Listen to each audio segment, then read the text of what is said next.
इतिहास का विभाजन करेंगे, जो विभाजन प्रवृत्तियों के आधार पर होगा।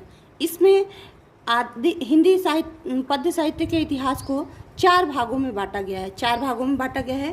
पहला है आदिकाल, दूसरा है भक्तिकाल, दूसरा क्या है भक्तिकाल, तीसरा है रीतिकाल, रीतिकाल, और चौथा है आधुनिक काल, आधुनिक काल।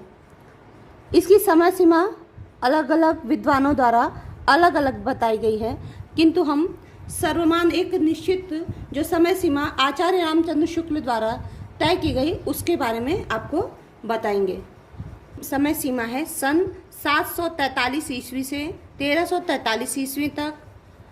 भक्ति काल की है सन 1343 से 1643 ईस्वी तक। रीति काल की है सन 1643 ईस्वी से लेकर 1843 ईस्वी तक। और आधुनिक काल की है सन 1843 ईस्वी से अब तक। आदिकाल में कई प्रकार की रचनाएं हमें देखने को मिलती हैं। जैसे पहला है सिद्ध साहित्य। पहला क्या है सिद्ध साहित्य।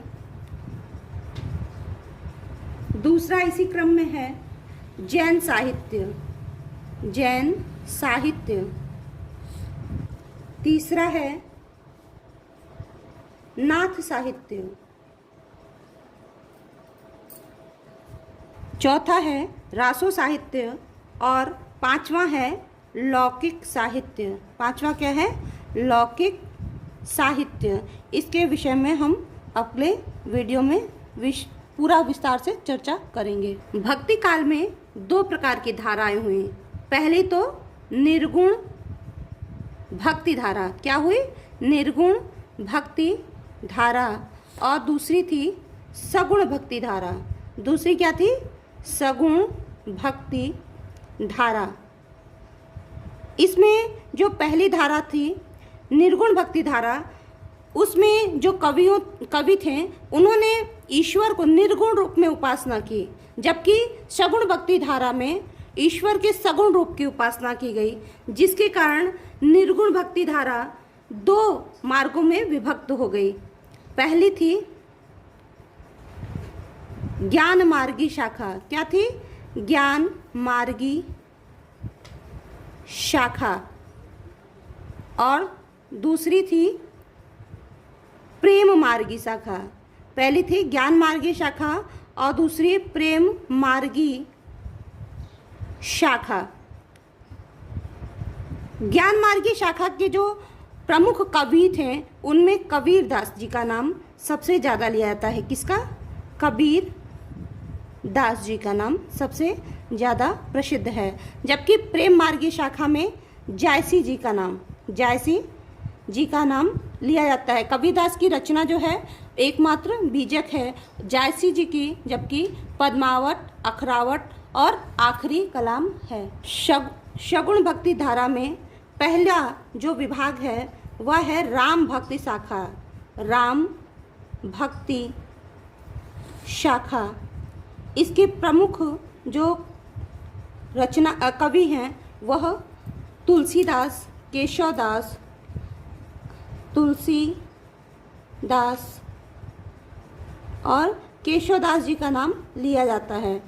दूसरी जो इस शाखा में राम भक्ति, इस धारा में राम के लोक रंजक रूप को लेकर रचनाएं की गई। जबकि दूसरी धारा है कृष्ण भक्ति शाखा। क्या है कृष्ण भक्ति शाखा।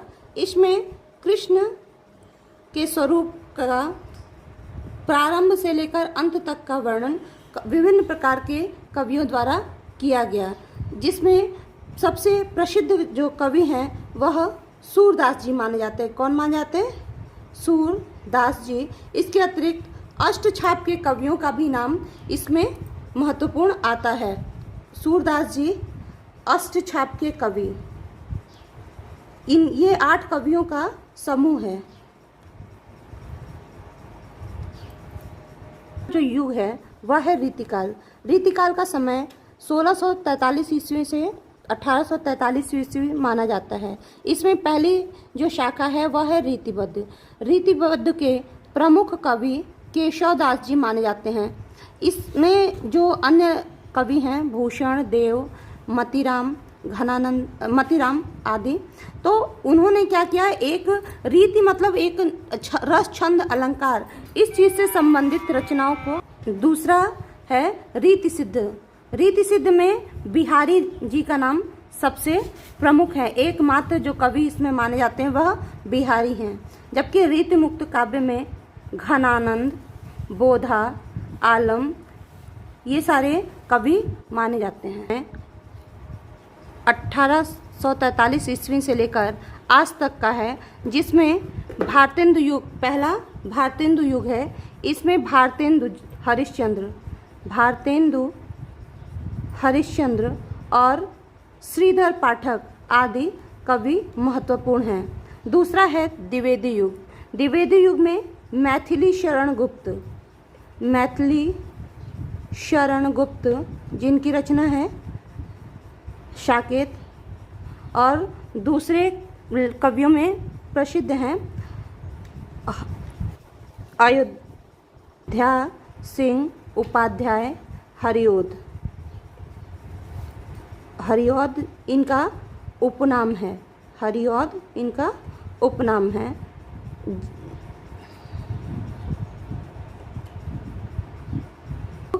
तीसरा युग छायावादी युग है। इसमें छायावादी युग के 4 प्रमुख स्तंभ माने जाते हैं, प्रसाद, पंत और निराला महादेवी वर्मा